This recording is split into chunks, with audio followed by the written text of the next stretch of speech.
I want to ask you about an issue that has divided some New Yorkers in recent weeks. You were recently asked about the term globalize the intifada, if it makes you uncomfortable. In that moment, you did not condemn the phrase. Now, just so folks understand, it's a phrase that many people hear as a call to violence against Jews. There's been a lot of attention on this issue, so I want to give you an opportunity to respond here and now.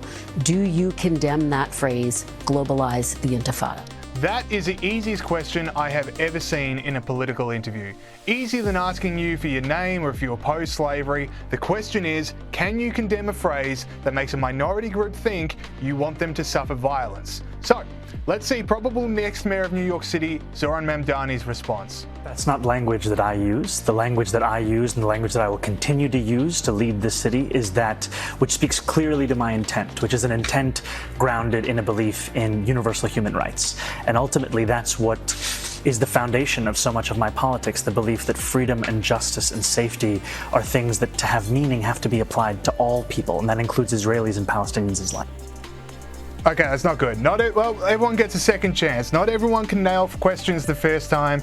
Media is hard, especially for someone who's only been in the limelight for a couple of weeks. So let's all be fair, let's all be kind, compose ourselves, and let him try again. But do you actually condemn it? I think that's the question and the outstanding issue that a number of people, both of the Jewish faith and beyond, have.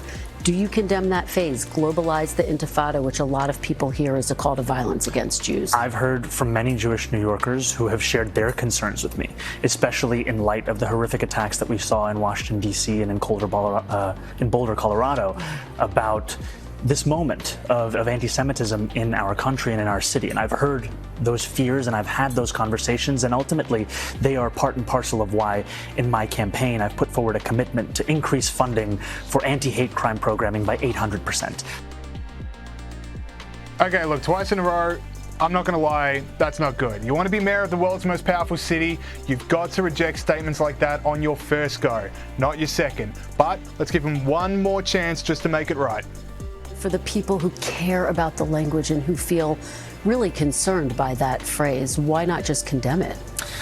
My concern is to start to walk down the line of language and making clear what language I believe is permissible or impermissible takes me into a place similar to that of the president who is looking to do those very kinds of things, putting people in jail for writing an op-ed, putting them in jail for protesting. Ultimately, it's not language that I use, it's language I understand there are concerns about, and what I will do is showcase my vision for the city through my words and my actions.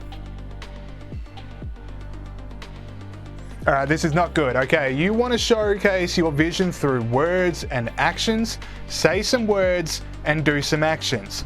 Let's talk about the phrase globalize intifada.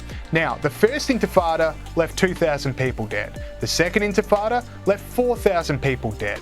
There are so many ways you can show support for the Palestinian people that aren't saying you want to see that movement on a global scale.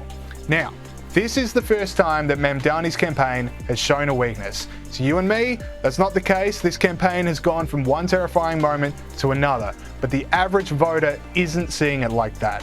He seems like a nice guy with, shall we say, different views. But when he says free stuff, it's free stuff for you. Millionaires will pay for it. Who wouldn't want that? But the fact is, Mamdani doesn't just hold the fun radical views and make him a darling of the progressive left, but he also holds the radical views that makes everyone else shudder. His campaign wants you to think he's all about this.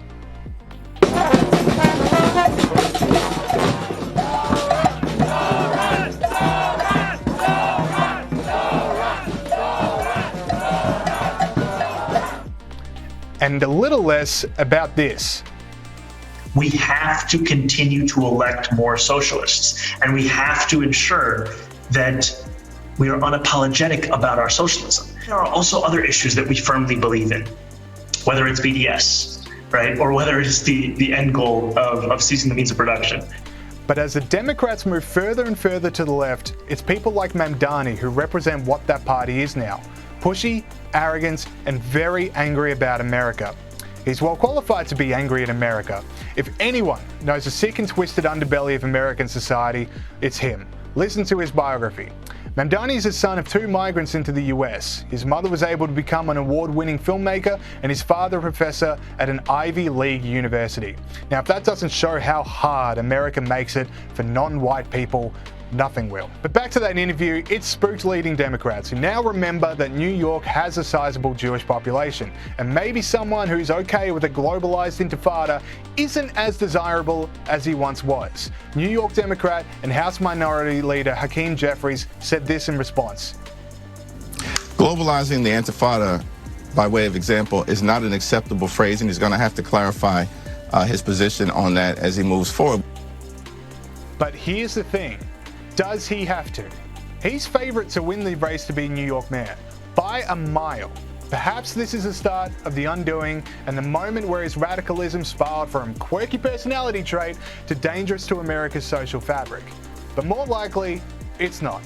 More likely is that despite this inability to say, I don't like violence, he's able to cruise to the mayoral office of the most important city in the world. And that message will be to Jews is concerning.